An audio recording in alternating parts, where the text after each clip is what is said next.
Hello, everybody, and welcome back to another episode of The Guys Who Stare at Stats. Cade Kennedy with you as we are in week 4 of the college football season. Already hard to believe that at the end of this week, a third of the season will be over for some teams. Going to be another big week. We get some top 25 matchups going in there. Going to be a fun time for sure. So as always, before we get into this, feel free to like the video, subscribe to the channel, leave a comment down below, hit the notification bell, all of those great things. As you could tell, the studio's still getting some updates as I have the most obvious green screen of all time behind me, still working the kinks out on some things. Figure that out, of course, as the season goes along. But as I said, week 4, let's just get right into it. The first game always starting with the highest ranked team going all the way through the top 25. You have to start with UL Monroe taking on Texas. I mean, Texas, the big story of this one, going to be Arch Manning getting his first ever career start. I mean, just a huge deal for him.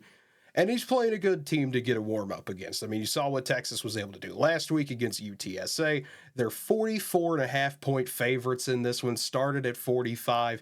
And it'll be a fun battle for maybe a drive or two in this game. We'll see what General Booty and the Warhawks can do.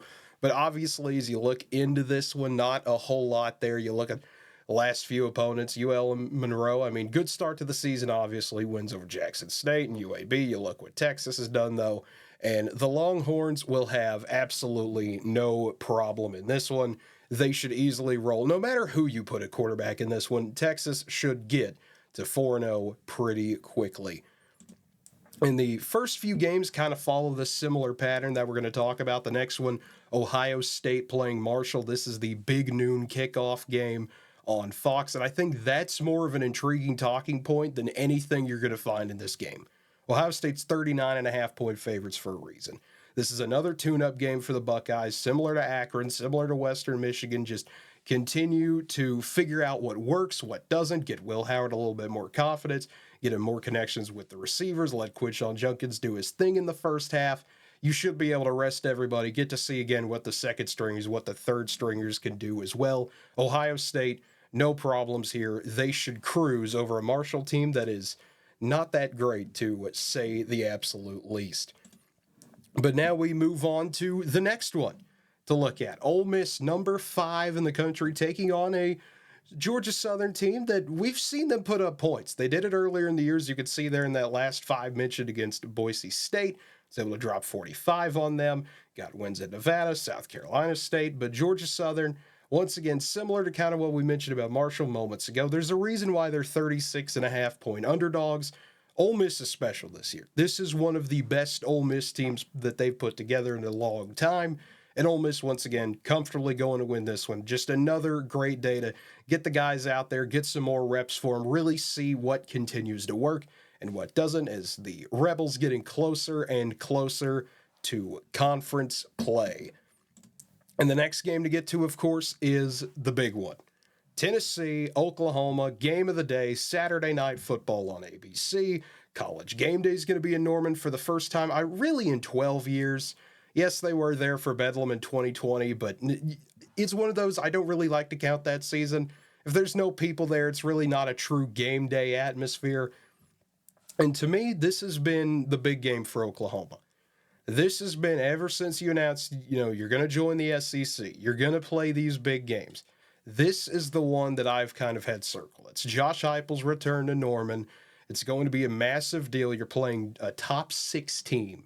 It's been 7 years since Oklahoma's played a big team like this. That was when they played TCU back in November of 2017. Been a long time since they've had this big of a game in Norman. I mean, this feels like when they played Ohio State in 2016, when they played Notre Dame in 2012. But Tennessee is a little bit different than the last time, that TCU game. This is a Tennessee team that is a 6.5-point favorite. That doesn't happen often in Norman. Last time Oklahoma started out as a 7-point underdog or more was 1998. That was the John Blake era. That was even before Bob Stoops got there. And you could see why, though. This is a talented Tennessee team that has just absolutely blitzed through their first 3 games, averaging nearly 64 points per game. I mean, we're just talking beyond video game numbers nearly. depending on which mode you want to play in on NCAA 25. I mean, that could be beyond video game numbers for some. I mean, just look at that. 69, 51, 71, what Tennessee's been able to do to start the season. And I mean, it has all come, you would think, from that passing attack. Everyone was excited to see what Nico was able to do. And I mean, it was fascinating, to say the least, that for some people you'd kind of think, okay, this is a normal Tennessee team. They're going to have that big offense, but let's see about the defense. And the defense is good too. That's what makes Tennessee so scary this year. They have a great defensive line. They've got some good linebackers. The only thing that really hasn't been 100% tested is that backside for Tennessee. Here's the problem for Oklahoma. They have not thrown the ball down the field a whole lot. Oklahoma has struggled with the injury bug harder than I can remember the past decade for them. The only other time I could really think it was this bad was 2009, it feels like, when you had all sorts of problems there. Offensive linemen have been out. Receivers have been out. That'll be an issue, but solved a little bit this week for Oklahoma. You're supposed to get Nick Anderson back. You're supposed to get Andrell Anthony back. You're supposed to get some offensive linemen back, potentially. This is the week Oklahoma really needs to put everything together.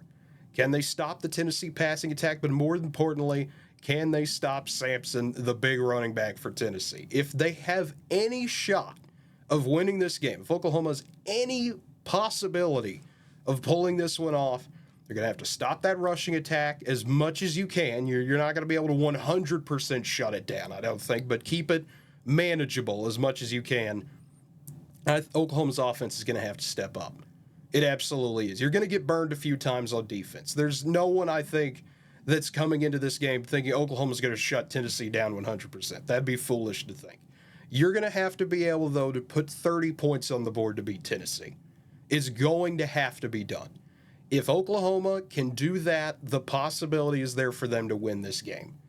I think that is going to be the key. If Oklahoma can slow the game down a little bit, maintain efficiency, maintain consistency, if they can do those things, if Jackson Arnold doesn't have to be the leading rusher, maybe give Taylor Tatum a few more carries, maybe see what Javonte Barnes can do at running back. If you could start to get a little bit of that flow going for Oklahoma, you'll have the crowd behind you. Obviously, that's been a big contention for Oklahoma fans. You know, how loud is it going to be for this game? A lot of people want to see what the true SEC atmosphere in Norman can look like.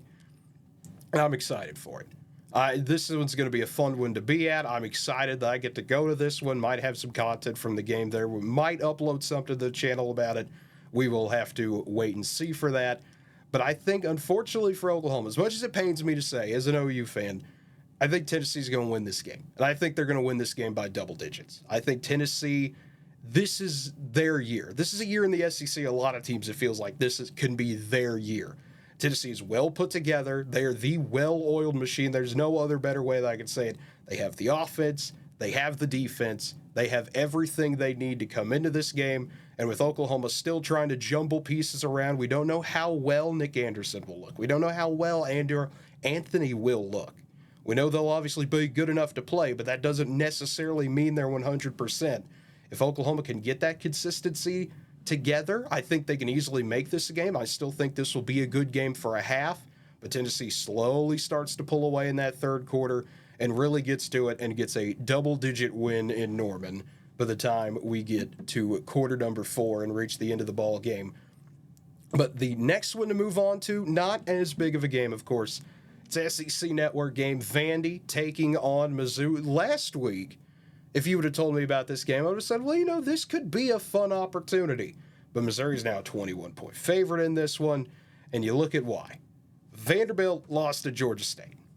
They had just a struggle of a time, to say the absolute least. You finally take the lead back late.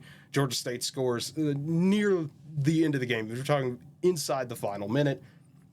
And Missouri had their struggles as well last week, don't get me wrong, but they're playing a much better Boston College team. I think Vanderbilt possesses the ability to give Missouri some of those same problems early. Vandy, if they can try to control time of possession a little bit, let Diago Pavia just play, that passing game, but running the ball as well. He's a good mobile quarterback. You could see there nearly 200 rushing yards already in the year.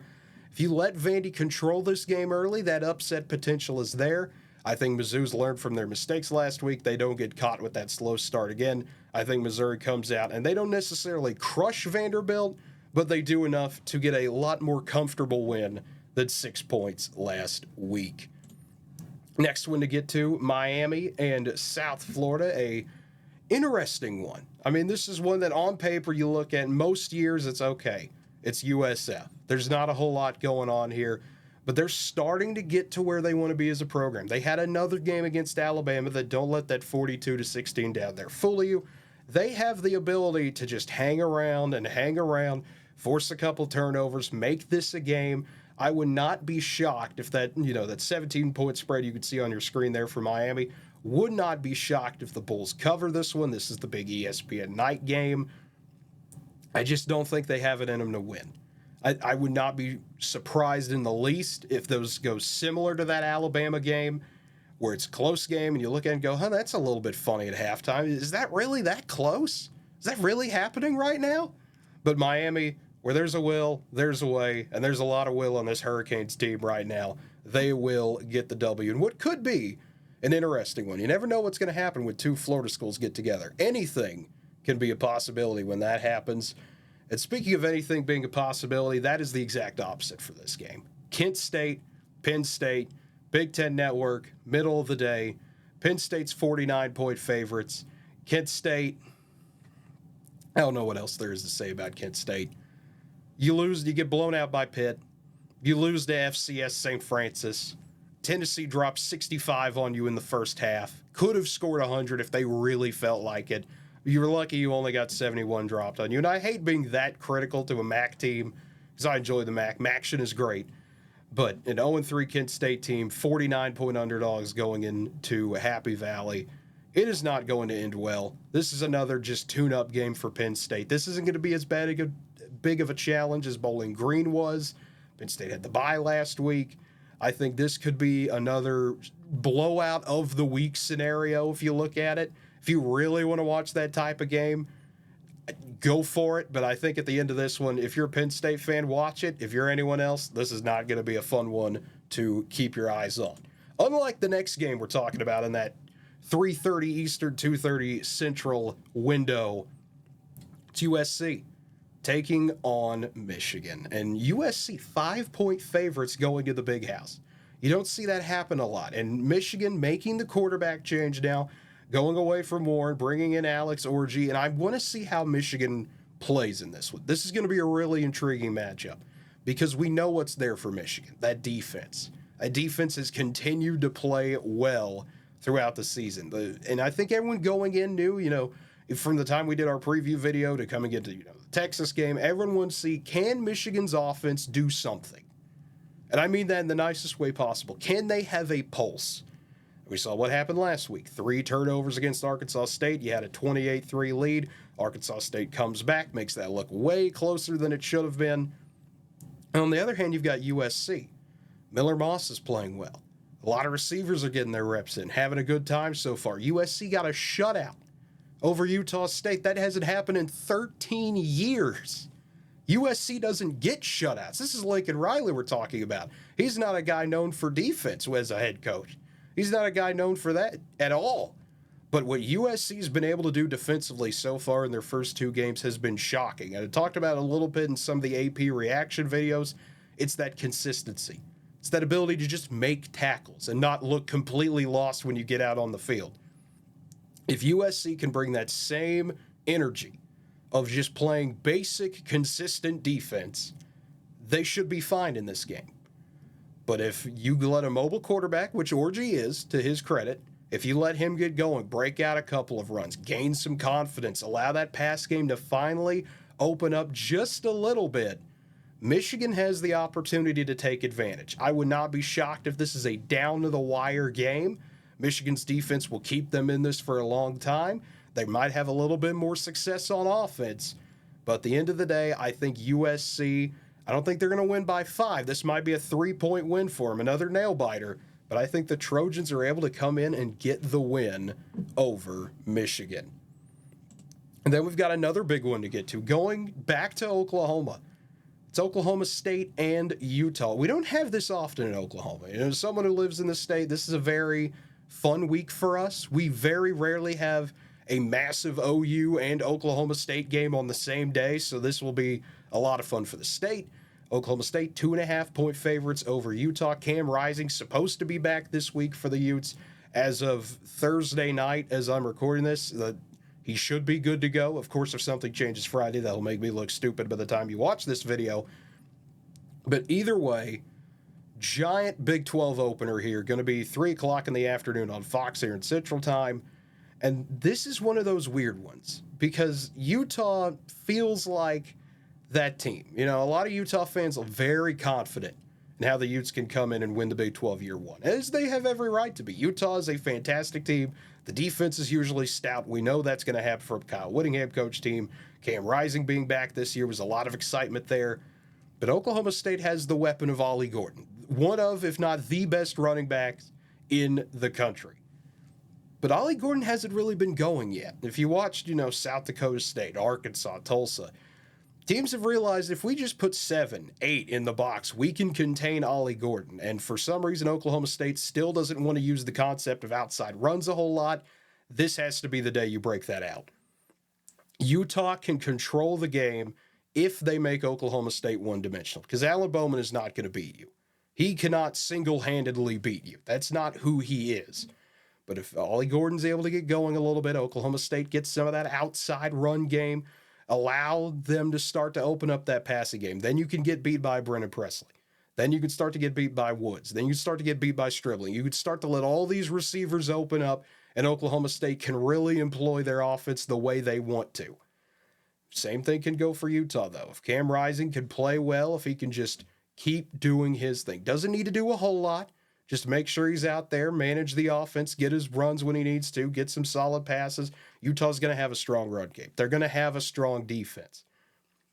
This was shown even in the Utah State game. They jumped down to a 14-3 deficit. It looks like, okay, at Utah State with a backup quarterback, is this going to be that upset of the day?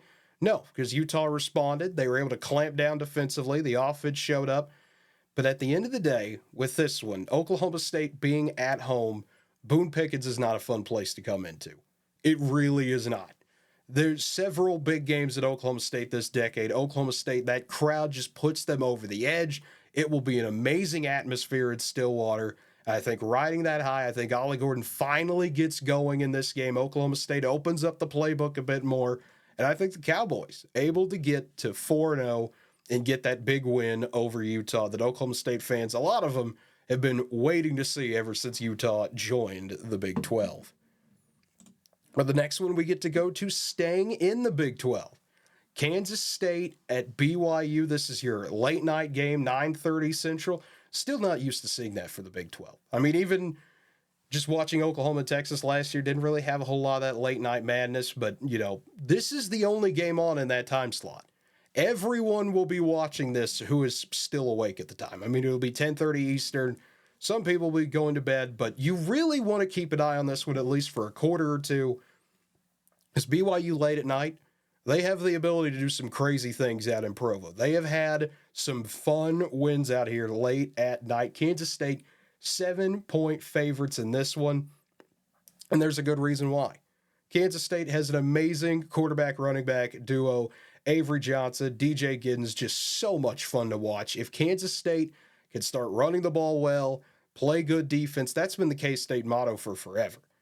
And Avery Johnson can sling it as well. So sometimes he throws it 90 miles an hour down the field, a beautiful pass. Sometimes he throws it 90 miles an hour 3 yards away from his target. That's part of being a young quarterback. That's going to happen. But BYU is going to have to clamp down and play some of the best defense of the year. They're going to have to play sound, fundamental football to beat a team like K-State. That's how K-State's always been. They will beat you on the little things. They always have. They always will, at least in my lifetime. I say that as, someone who's just out of college. So keep that in mind, not trying to say anything else there. But either way, BYU would not be shocked if they kept this close early. I want to see what the Cougars really try to do in this one. The big game they've played so far, SMU, that was a slugfest to say the absolute least. If they can bring that same energy to this one, which they will, their student section will be up, everyone will be ready for this one. They can make this a ball game. I just think Kansas State is a little bit better than BYU is when you add all those factors in. Give me K-State to win on the road. And the next one to get to, UCLA and LSU, the SEC on ABC, middle of the day game, 3:30 Eastern, 2:30 Central. LSU, I mean, just look at that, 22.5-point favorites. And there's good reason for this. UCLA is not very good. They're just not. They got absolutely walloped by Indiana last week. The NBC primetime game that approximately nobody saw because a lot of other craziness was going on. LSU, though, still they're kind of in that same boat, though. Not being horrible, but the same boat as some of these other middle-of-the-pack teams we've seen this year where still trying to find that identity. What is LSU in 2024? We know Garrett Nussmeier's going to be there. He's been playing great. We know that Durham has emerged as that running back. He did that last week against South Carolina. But can LSU really keep it going? Can they continue to do something defensively? I mean, you look at the three games they play, giving up 27 to USC. Well, that's not bad. USC's a high-powered offense most of the time. You're okay with that. You take that. 21 against Nichols. What are we doing here? You should not do. I get that that's an in-state FCS opponent who's going to bring it. You don't do that. That's not up to the LSU standard. You ask any Tiger fan, they're going to tell you that. The 33 against South Carolina last week. LSU was lucky they did not get run out of that place in the first quarter. It was looking absolutely devastating. LSU made some adjustments. You had a South Carolina quarterback injury in there as well. LSU was able to hold it together. They get a lot easier opponent this week in UCLA. Not a whole lot to talk about on the Bruins side. I think LSU can absolutely go to town in this one and have a big win, but something tells me this is going to be a weird game for a half. LSU will win comfortably in the second half, but I would not be shocked if this is one of those games that leaves you scratching your head for a little bit. You just try to figure out what are we doing here? Please don't tell me we're doing this again for the fourth week in a row. This is going to happen. But unfortunately, it might just be that way for LSU. Either way, I think the Tigers take care of business. But the next one to get to, tell me if you've heard this scenario before. A MAC team is a 28-point underdog at Notre Dame in a middle-of-the-afternoon game on NBC. Surely nothing bad will happen to Notre Dame, unlike the last time this happened. Can Notre Dame actually figure it out on offense? Yes, they can. They absolutely did. You saw it against Purdue last week. 66 points on the board. Absolutely just demolition of Purdue. This is what Notre Dame needed to do against Northern Illinois. Did not happen, of course, as you could see down there. But Miami of Ohio is not a bad team. They're not a bad team, especially by MAC standards. You look at that and go, well, 0-2. They haven't won a game. At Northwestern, 13-6 loss, that happens. You get caught in a Big Ten football type game where everything's going to be slowed down, defense heavy. And then Cincinnati last week, that's a rivalry game. Cincinnati just a little bit better than them. You know how those things go. I would not be shocked. I would not be shocked if this is one of those games where everyone kind of wants to joke about it for a quarter. Maybe Notre Dame starts out a little bit slow. I could see that possibility. I also would not be shocked if Notre Dame comes out, puts their foot down like they did against Purdue, says this is not happening again this week. We are not the team we were 2 weeks ago. This game is going to be done by halftime. We're going to have a good time here. We're not doing this again. We are absolutely not putting ourselves in a situation to be ridiculed nationally again. And I think Notre Dame is going to absolutely beat up on Miami of Ohio. I think the main question of the day, at least for me, I'm going to keep bringing this up until we see it. Will Riley Leonard throw a touchdown pass? It still has not happened this season. It's been 3 games, and he has not thrown a touchdown pass. Will he finally get one? I guess you'll have to tune in and find out. But Notre Dame should easily get the win there. The next one to get to, Georgia Tech and Louisville. 3:30 Eastern, 2:30 Central on ESPN2. Louisville, 10.5-point favorites in this one, but Georgia Tech, I like them to cover in this one. I like them to win outright in this one. Georgia Tech, I've been high on them ever since they beat Florida State. That kind of sounds like, wow, okay, great job there. You started following the wave after they got the big upset. Well, yeah, this is a Georgia Tech team that has been impressive to watch so far. How they play, keeping that, not the true option system, of course, that we know from years ago for them. Yeah, they're still a lot of fun to watch. They still run the ball efficiently. Haynes King's been a good decision maker so far this season, which really is all you need to do on a team like Georgia Tech. They lost to Syracuse, of course. Syracuse might just be a good team. They might just be a pretty solid ACC team, though. Louisville, still not sold on them yet. That's mainly due to Tyler Shuck at quarterback. He's one of those guys that really has never stood out to me. If he wants to, get that big, impressive win for Louisville to get the season started on a really good foot, this is how you do it. Beat a solid Georgia Tech team. I think Louisville has the ability to do it, but I just think Georgia Tech is a bit better of a team. Even though it's on the road, I still like the Yellow Jackets to come in and get the big upset win here. Next one to get to, ESPN Plus game, 1 o'clock Central, Arkansas State taking on Iowa State. And Iowa State, how about, coming off a bye week and 2 weeks ago, massive win over Iowa. Iowa State, this is the opportunity. What have we talked about for years with Iowa State? Matt Campbell, if he can just have a good non-conference season.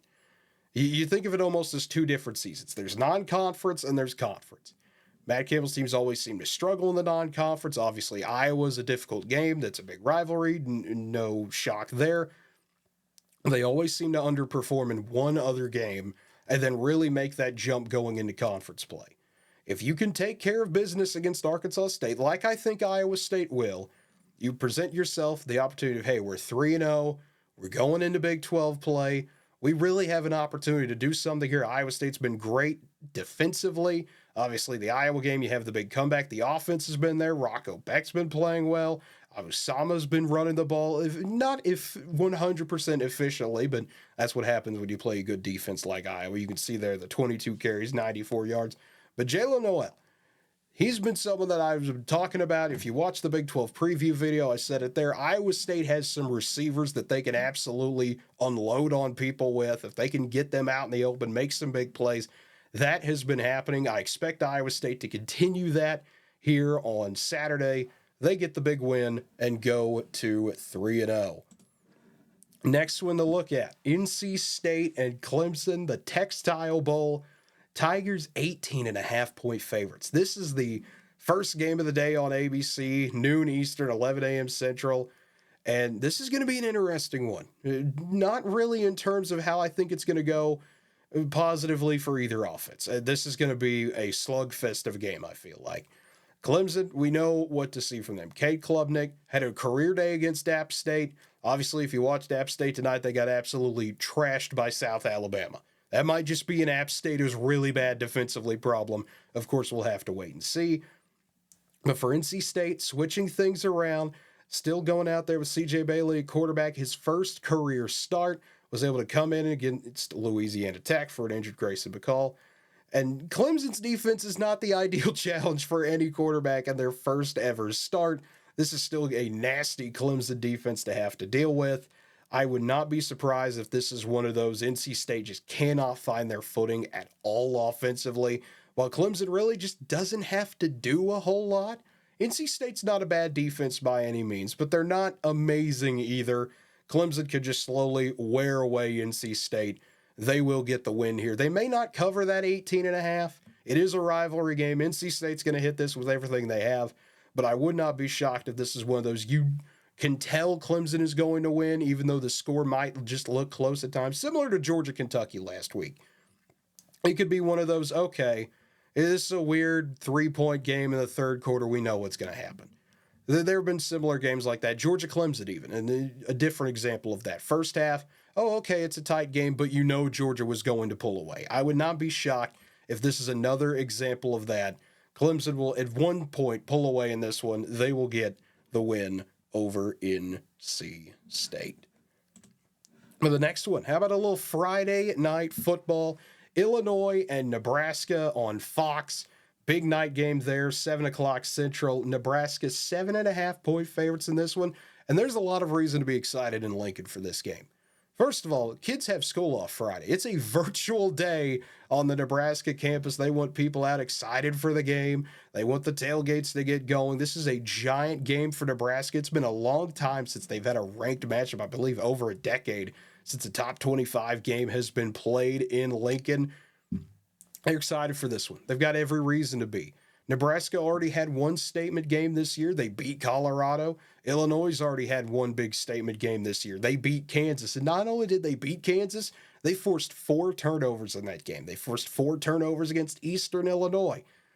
Illinois' defense has been incredible. They are doing a great job at getting those takeaways. They've averaged 3 a game. And Nebraska, they've got a great defensive line. These are 2 good defenses. It's a Brett Bielema Illinois team. You know what they're going to want to do. They're going to want to run the ball, but Luke Altmaier, to his credit, been efficient at quarterback, 6 touchdowns already on the year. And of course, with Nebraska, we know who they've got at QB.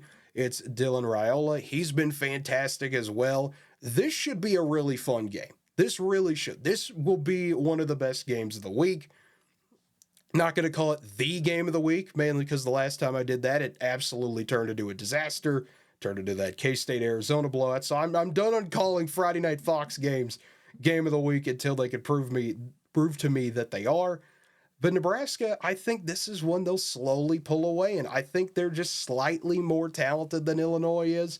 Illinois has been an impressive team so far. I think they could possibly do some damage later in the year. We'll have to see, of course, when we get to that. Nebraska, this is another one of those statement games for them. It is for Illinois, but I think it's bigger for Nebraska. Because if you want to truly prove that you can be back, this is what the hiring of Matt Rhule was supposed to be. That first year, you take your lumps. The second year is when you make that big leap. You start to really show the progress that, okay, this is the Nebraska we've been waiting to see for a long time. If Nebraska can really make that leap, this is one of those types of games to do it. You get a big top 25 opponent at home. Nebraska will have to slowly but surely put this one away. It'll be a rock fight, to say the least, for a while. But I think Nebraska, at the end of the day, can hold on, use that talent to their advantage. I think the Cornhuskers get a big win, statement-wise, over Illinois. And we got a little bit more action to talk about. Northern Illinois, ranked number 23 in the country after that big win over Notre Dame. They had the bye last week. They're taking on Buffalo this week. Northern Illinois, 13.5-point favorites in this one. Buffalo, a interesting opponent for Northern Illinois, because I think this is one that, had they played last week, this would have upset alert all over it. This is a classic. You get a big win. Northern Illinois, does that get to their head? Do they fall apart in this one, or at least come in hungover from that big win? But having that bye week, I think Northern Illinois, you have that week to, okay, that happened. Let's put that behind us. As much fun as it was, we got to put this behind us. We've got to get into that next game here. We focus on Buffalo. And I think they will. I think Northern Illinois will put that 100% behind them, that Notre Dame game. They'll get the win over Buffalo. This could be another one of those wacky Maction games that we talk about, but I think Northern Illinois gets it done. There's not a whole lot to talk about in this one, but Northern Illinois gets the job done. And the final game to mention through the top 25, it's Bowling Green and Texas A&M, the SEC Network Plus, so it's an ESPN Plus game, 6:30 Central. Texas A&M, 22.5-point favorites in this one, but the main thing I want to focus on in this one is, what is Texas A&M's quarterback situation going like into this one? You've got the ability to just stay with the hot hand, stay with Reed. You could go back to Connor Wegman if you want to, but Bowling Green has that potential to make this a ball game. If you don't believe me, they did it to Penn State 2 weeks ago. Had that game where Bowling Green was up at halftime. You go, what in the world's going on there? Bowling Green was able to keep it a one-possession game at the end, but still lost. Texas A&M, have to be careful in this game. You absolutely have to be careful. You just find some more consistency. This has the ability to be a tune-up game, like we talked about way early with some of those other games, the Texas, the Ohio State, the Ole Miss. But you've got to get there first. You got to prove it first. And Texas A&M, you got to be careful in this one. If you can establish consistency, that's the name of the game. Consistency, consistency, consistency. Whether it be the run game, whether it be the passing game, whether it be defense. If you could lock in, play a solid 4 quarters of ball, you should have no problem in this one. But this is Texas A&M we're talking about. I hate saying that, Aggie fans know what I mean by this. This is Texas A&M we're talking about. That ability to slip up is always there at a moment's notice. I don't think Texas A&M does it this week. I think we already saw that loss against Notre Dame kind of help wake them up. We saw it a little bit near the end against Florida, where the Gators were able to make a slight run near the end. Almost made that a ball game again when it shouldn't have been. Got to hold the fort down if you're Texas A&M. I think they do this week, and the Aggies get the win and hold on to dear life and get to 3-1. But folks, as always, thank you for watching. I know it is now Friday morning as I'm recording this, so folks, it should be a fun week of football to say the absolute least. Like I said, might try to have some content from that OU Tennessee game if I remember to do so. It'll hopefully be a fun atmosphere for that one. As always, feel free to like the video, subscribe to the channel, leave a comment down below, tell me what you agree with, disagree with, what you think's going to happen in week 4, as well as hit that notification bell to stay alert as to when things are going on. Should have an AP reaction video out. Won't be the same time as usual Sunday. Will probably be a little bit later in the day, just getting back from Norman. It's a long trip back up here. But until next time, folks, have a good one, everybody.